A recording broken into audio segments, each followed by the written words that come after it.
Greetings. இந்த டிவோஷனுக்காக உங்கள் எல்லாரையும் வரவேற்கிறேன். இன்னைக்கு நம்ம பார்க்க போகிற அதிகாரம் வந்து 2 தீமோத்தேயு 3வது அதிகாரம்.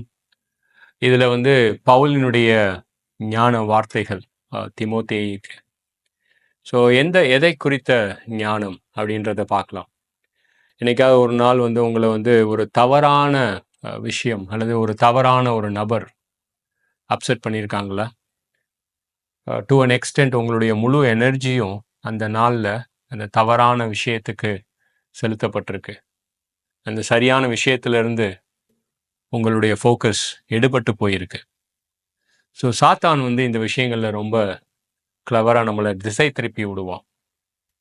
ஸோ பவுல் என்ன சொல்கிறாரு தீமோத்தேயுக்கு, ஒரு சில நபர்களை விட்டு விலகுன்றார். அவங்க மேலே உன்னுடைய எனர்ஜியை போடாத தீமோத்தேயி, இது வந்து ஒர்த் இல்லை அப்படின்றார். ஸோ 2 தீமோத்தேயு 3வது அதிகாரம் 5வது வசனம், தேவ வேஷத்தை தரித்து கொண்டு தேவ பலன், அதாவது சிலுவை மற்றும் பரிசுத்த ஆவியானவர் அவரை மறுதளிக்கக்கூடியவர்களை விட்டு நீ விலகு அப்படின்றார். ஸோ இவங்களில் வந்து ஒரு சில பேர் பெண் பிள்ளைகளுடைய வீடுகளில் போயிட்டு, இந்த பெண் பிள்ளைகளுடைய வீடுகள், இந்த பெண் பிள்ளைகள் யாருன்னு கேட்டிங்கன்னா, அவங்க சத்தியத்தை அறிஞ்சிப்பாங்க, ஆனால் சத்தியத்தை உணர மாட்டாங்க. ஏன் சத்தியத்தை அறிஞ்சு அவங்க உணராமல் இருக்கிறாங்க அப்படின்னு பார்த்தீங்கன்னா, அவங்க பல இச்சைகளினால் இழுக்கப்பட்டு போவார்கள். அவர்களுடைய பாவங்களின் பாரங்களினால் இந்த சத்தியத்தை உணராமல் போயிடுவாங்க. இம்மாதிரியான பெண் பிள்ளைகளுடைய வீட்டில் நுழைந்து அவர்களை வசப்படுத்தி கொள்ளுகிறவர்கள் இவர்களை விட்டு விலகு அப்படின்றார். இவங்கெல்லாம் யாரு அப்படின்றதுக்கு உதாரணத்துக்கு 2 பேரோட பேர் கொடுக்கிறார். யன்னே, எம்பிரே.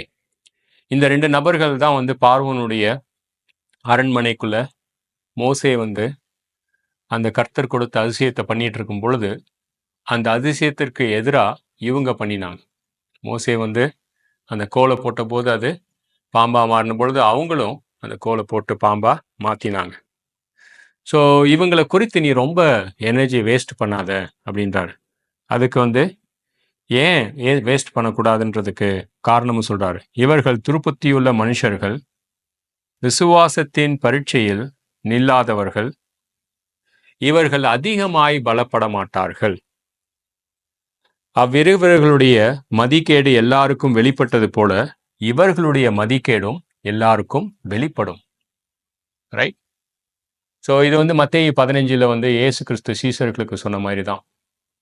பரிசேயர்கள் நீங்கள் சொன்னதை குறித்து இடரல் அடைந்தார்கள், உங்களுக்கு அது தெரியுமா அப்படின்னு சீஷர்கள் கேட்ட பொழுது, பரமபிதா நடாத எந்த ஒரு நாற்றும் வேரோடு பிடுங்கப்படும் அப்படின்றாரு. வேரோடு பிடுங்கிறது வந்து நம்மளுடைய வேலை அல்ல.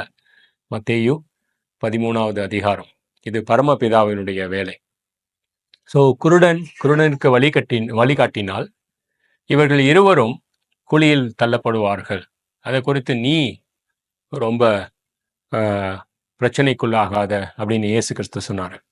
யோசித்து பாருங்க, யன்னேயும் எம்பிரேயும் மோசஸோட ஃபோக்கஸாக இருந்தா, மோசஸ் வந்து இந்த 2 மில்லியன் ஜனங்களை எகிப்திலிருந்து வெளியில் கொண்டு வர முடியாமல் போயிடும். இது தவறான ஒரு ஃபோக்கஸ். ரைட்? எப்படி ஜீசஸ் கிரைஸ்ட் வந்து ஜூடஸ் மேலே ஃபோக்கஸ் போடல யோவான் 13வது அதிகாரத்தில். ஏன்னா அதுக்கடுத்து 14, 15, 16 அவர் பரிசுத்த ஆவியானவரை குறித்து ஒரு போதகத்தை ப்ரிப்பேர் பண்ணிக்கிட்டு இருந்தார் சீஷர்களுக்கு. ஸோ நம்ம ரைட்டான ஃபோக்கஸ் எங்கே இருக்கணும் அப்படின்னு பார்த்தீங்கன்னா, வேத வாக்கியம். 2 தீமோத்தேயு 3வது அதிகாரம் 16வது வசனம், வேத வாக்கியங்கள் எல்லாம் தேவ ஆவியினால் அருளப்பட்டிருக்கிறது. தேவனுடைய மனுஷன் தேறினவனாக இருப்பதற்கும் நற்கிரியையை செய்ய தகுதியுள்ளவனாக இருக்கும்படிக்கும் அவனுடைய உபதேசத்திற்கும் அவனுடைய கடிந்து கொள்ளுதற்கும் சீர்திருத்தலுக்கும் நீதியை படிப்பதற்கும் பிரயோஜனம் உள்ளவைகள். So let's focus on the right things and let's see where the enemy is distracting us. So God bless you. Have a great day.